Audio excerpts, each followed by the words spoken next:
Hello বন্ধুরা, নমস্কার। সবাই কেমন আছেন? আশা করছি বেশ ভালো আছেন। আমিও কিন্তু বেশ ভালো আছি। আর এটা অনেক দিন পর আপনাদের সাথে ভিডিওটা শেয়ার করছি।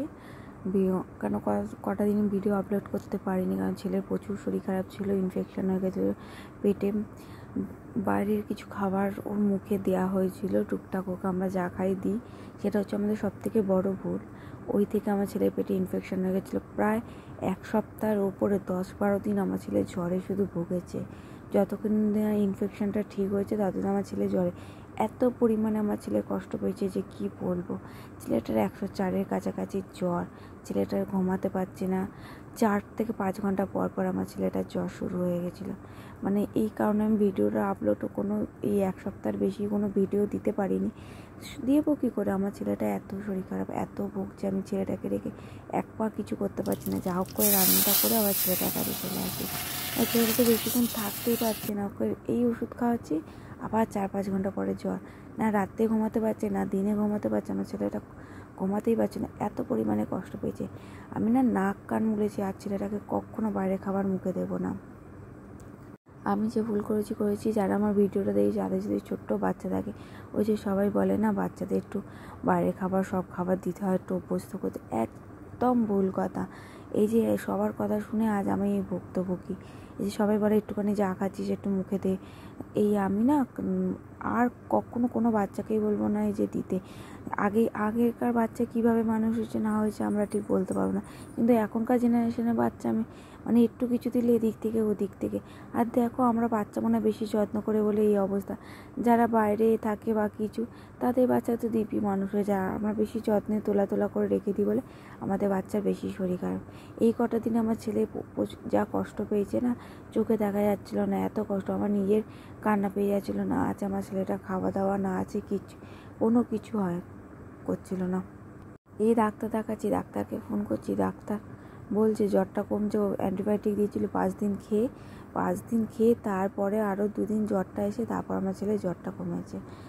তারপর যাই হোক, এখানে দেখো খেতে বসে মাদের কখনো শান্তি হয় না। এই যে আমার ছেলেটাকে ঘুম পাড়িয়ে রেখে আমি ভাবলাম একটু তাহলে খেয়ে নিই, ও যখন ঘুমাচ্ছে ব্যাস। ততক্ষণে আমি ওই খেতে খেতে উঠে পড়েছি। আমার ছেলে এই যে আমার কাছে এসে বসে আছে, খেলছে। ওর বাবা চলে গেছে বলে দেখছো হাতে করে আবার ডাকছে। ও বাবা বললো তাহলে তাড়াতাড়ি করে খেয়ে, ওর বাবা চলে গেল হাতটা ধুতে, এসে ওকে নেবে। আর আজ আমি রান্না করেছিলাম, ডাল করেছিলাম। আর আমার ছেলে সিআরপি বেড়ে গেছিলো। সিআরপি হচ্ছে ফুল ফর্মে সি রিঅ্যাক্টিভ প্রোটিন।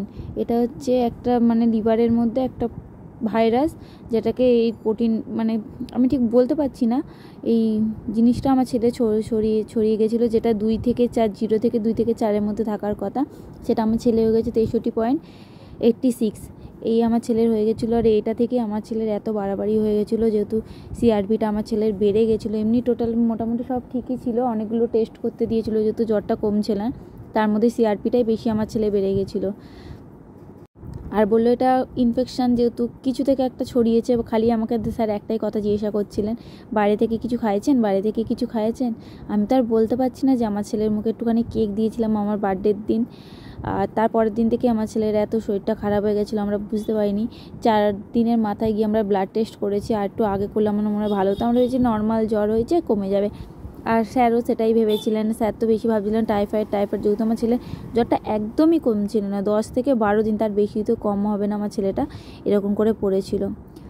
আমার ছেলের কথা এই সুস্থ হয়েছে, আবার আরম্ভ হয়ে গেছে সর্দি কাশি। আমার ছেলেটা জানি না কার নজর লাগে কি করতে, আমার ছেলেটার এত শরীর খারাপ করে, এত শরীরটা খারাপ করে আমার ছেলে, কি বলবো। কেন তো সুস্থ বাস্তব সবাই দেখতে পায় না যে আমার ছেলে এত চঞ্চল, এত হাসি খুশি, সবার সাথে এত কথা বলে না, সবার সেটা সহ্য হয় না। জানি না আমার ছেলের কেন এত শরীর খারাপ করে, এত যত্নে রাখি তাও কেন এত শরীর খারাপ করে। আমি বান্টিকে কি বলছিলাম, দেখো ওর নিশ্চয়ই কিছু ইনফেকশন টাইপের কিছু হবে, ঠিক সেটাই ধরা দিল যে কিছু খাবার থেকে পেটে বা লিভারে এরকম কোথাও ইনফেকশানটা ছড়িয়েছে। আর এই দেখুন এখানে মহারাজা পড়ে গেছেন, তাই ওনাকে একটু হাসানোর চেষ্টা করছি, খুব জোরে পড়ে গেছে। বলো আমার খুব জোরসে লেগেছে, মাথায় আমি ছিটকে গিয়ে পড়েছি, দরজাটার মধ্যে কিছুর সময় ছেলেটার মাথাটা ঠুকে গেল, তাই কাজ দিলে একটুখানি হাসানোর চেষ্টা করছি। তাই তো বাবা, ব্যথা পেয়েছো তো?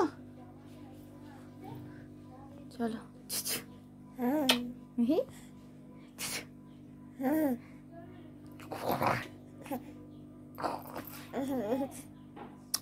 শোনা পাপা এটা আমার ভু ভু করে দাও, ভু করে দাও, ভু।